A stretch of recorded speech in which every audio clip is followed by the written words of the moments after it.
Assalamualaikum warahmatullahi wabarakatuh. Sebelumnya perkenalkan, nama saya Destia Putri Cahyani dengan NIM 230021666. Izin mata kuliah manajemen humas. Dosen pengampunya yaitu Bapak Dr. Hanif Al-Qadri MPD dan Ibu Dr. Merika Setiawati MPD.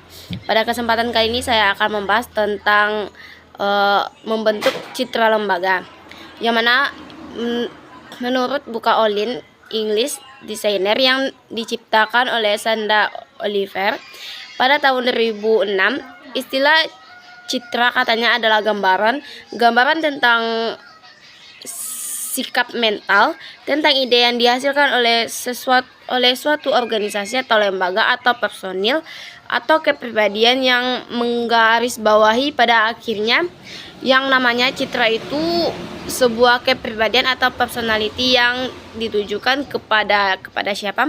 Mungkin teman-teman bertanya kepada siapa ditujukan, yaitu kepada masyarakat sekitar atau pada publiknya. Nah, kalau lembaga organisasi berarti kepada publik kita, yaitu publik internal dan publik eksternal.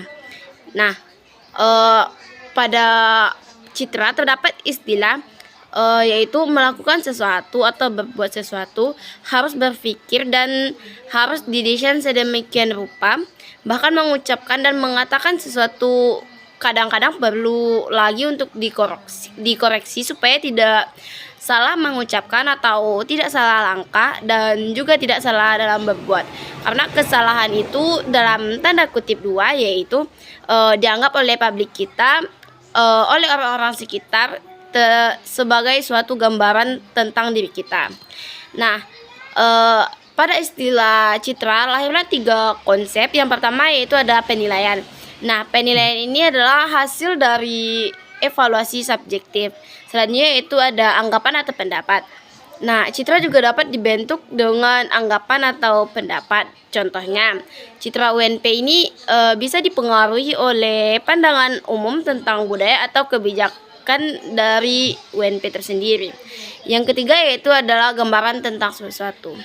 Nah, kalau mungkin teman-teman ada bertanya, apakah tugas dari PR itu berat atau tidak? Jawabannya adalah berat. Karena tugas dari PR itu adalah menciptakan, memperjuangkan atau memperbaiki dan mempertahankan citra perusahaan atau lembaganya. Nah, jadi citra itu adalah penilaian, gambaran, sebuah anggapan atau pendapat atau pandangan yang sudah disimpulkan dengan akibat stimulus yang telah kita berikan.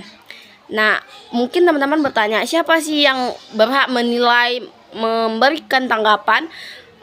Nah, jawabannya yaitu publik kita. Publik kita yang menilai, memberi tanggapan, memberi pendapat, membentuk gambar tersebut biasanya disebut dengan picture of mind, yang pada akhirnya adalah ke publik kita, publik internal dan eksternal. Nah, kinerja dari PR organisasi ini adalah berbagai kondisi atau report dan penilaian publik itu menjadi data utama untuk ditarik lembaga bagaimana memperbaiki mutu untuk bisa dilemparkan kembali bahwa lembaga kita tidak seburuk yang dipikirkan.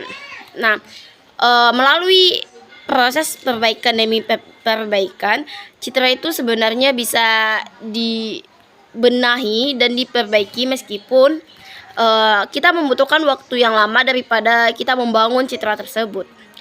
Nah, untuk memahami citra dalam konsep organisasi yang lebih besar, terdapat komponen-komponen dari citra yang kita maksud dengan image. Yang pertama itu ada realitas.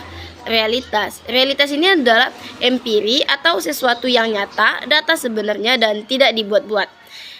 Nah, realitas ini dalam komponen citra yaitu merujuk pada cara gambar atau representasi visual yang mencerminkan objek atau konsep di dunia nyata. Nah, hal ini melibatkan akurasi pengambilan gambar, makna yang terkandung, perspektif pengambilan gambar, serta konteks dan citra tersebut diterima. Selain itu juga terdapat manipulasi digital dapat mempengaruhi persepsi realitas yang disampaikan. Makna usaha segala sesuatu yang kita munculkan itu, apakah itu lembaga menghasilkan produk atau lembaga menghasilkan jasa. Nah, yang kedua yaitu ada sesuatu yang jelas. Yang pertama terdiri dari kejelasan, detail terlihat dengan jelas, ada kesesuaian. Nah, di sini kesesuaiannya itu adalah apakah sesuai antara konteks dengan tujuan. Yang ketiga ada komposisi, ada warna, ada emosi dan inovasi. Nah, yang ketiga yaitu ada harapan atau keinginan. Di sini mencakup aspirasi untuk menciptakan visual yang mampu menyampaikan pesan dengan jelas, menarik perhatian dan membangkitkan emosi. Nah, ini juga melibatkan keinginan untuk berinovasi dengan audiens dan memenuhi tujuan komunikasi yang diinginkan. Terdapat juga aspek-aspek dalam pembentukan citra. Yang pertama yaitu ada persepsi. Nah, mungkin dari teman-teman ada bertanya, apa sih persepsi? Karena kita telah membahasnya dari tadi. Jadi persepsi ini adalah hasil pengamatan atau pandangan. Persepsi ini muncul akibat pengamatan unsur lingkungan yang dikaitkan dengan suatu proses pemaknaan. Dalam artian individu memberikan makna terhadap seseorang atau lembaga itu akibat rangsangan berdasarkan pengalaman mengenai stimulus yang muncul. Nah, yang kedua yaitu ada wawasan atau pengetahuan atau kognisi, yaitu suatu yang berhubungan dengan daya nalar seseorang, daya nalar publik, nalar masyarakat, seperti pemikiran dari orang tersebut, dari orang yang memberikan persepsi itu, dari yang tidak tahu menjadi tahu, dan dari yang tidak jelas menjadi jelas. Nah, yang ketiga yaitu ada motivasi. Nah, di motivasi ini citra yang juga terbentuk akibat motivasi setiap orang, karena setiap orang pasti memiliki motivasi yang berbeda-beda, sehingga dapat menjadi strategi oleh lembaga untuk mencari siasat atau strategi untuk menghadapi hal tersebut. Nah, yang keempat yaitu ada sikap. Dengan adanya kecenderungan bertindak, berpersepsi atau berpikir dan merasakan banyak hal dalam menghadapi objek, ide, atau situasi tertentu terhadap suatu hal yang terdapat di lembaga. Nah, mungkin teman-teman juga menanyakan bagaimana sih kita mempertahankan citra yang baik, citra positif yang udah dibangun di masyarakat atau di publik kita. Nah, yang pertama yaitu kita dapat merubah penampilan dengan cara memperbaiki penampilan. Yang kedua yaitu berkomunikasi dengan banyak orang.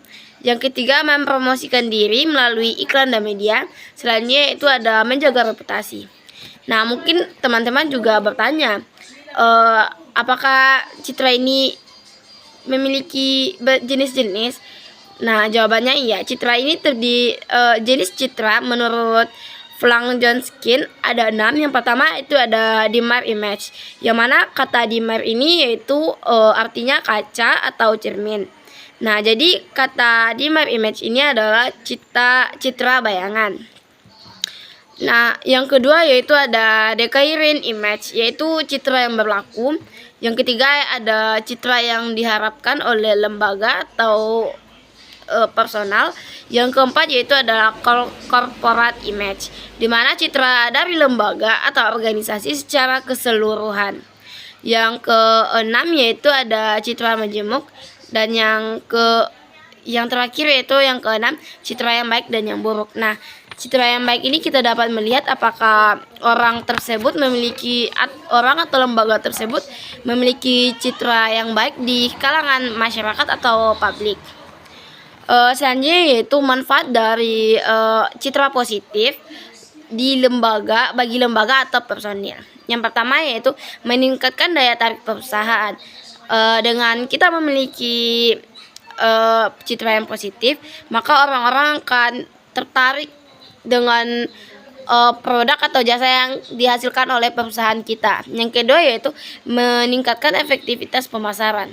Yang ketiga menghemat biaya, dan yang keempat yaitu citra yang terbentuk citra ini juga dapat menjadi perisai ketika perusahaan sedang mengalami masa kritis.